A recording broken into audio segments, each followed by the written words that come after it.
లోకా సమస్త సుఖినో భవంతు. సర్వే జనా సుఖినో భవంతు. ఎరుక.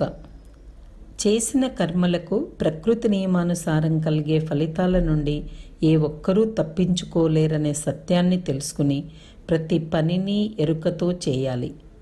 త్రికరణాలైన ఆలోచన, మాట, పనులలో ఎరుక ఉండాలంటే ధ్యానము మరియు ఆత్మ పరిశీలన తప్పనిసరిగా చేయాలి.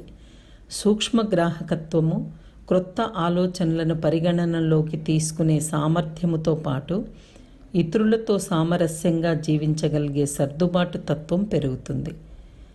ఇతరుల అవసరాలు తనవిగా భావించే ఉదారత్వం పెరుగుతుంది. దీని తర్వాత సృజనాత్మకత ఏర్పడి వ్యక్తిని చెడు పనులు చేయకుండా ఆపి మంచి పనులను చేయిస్తుంది. 1 సూక్ష్మగ్రాహకత్వము, 2 సర్దుబాటు తత్వము, 3 ఉదారత్వము, 4 సృజనాత్మకత.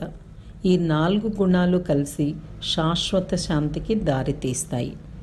గొప్ప గుణాల గురించి తెలుసుకుంటే సరిపోదు. జీవితంలో అవి భాగమై ప్రతి పనిలో వాటి ప్రభావం ఉండాలి.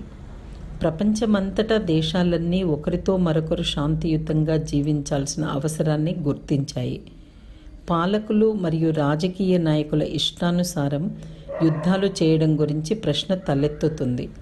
అందరూ సమావేశమై శాంతి చర్చలు చేయాల్సిన అవసరం ఎంతైనా ఉన్నది. మానవజాతి సంక్షేమానికి మనమందరం ఆత్మవిశ్వాసంతో కృషి చేద్దాం. తత్వజ్ఞాని వేదాద్రి మహర్షి.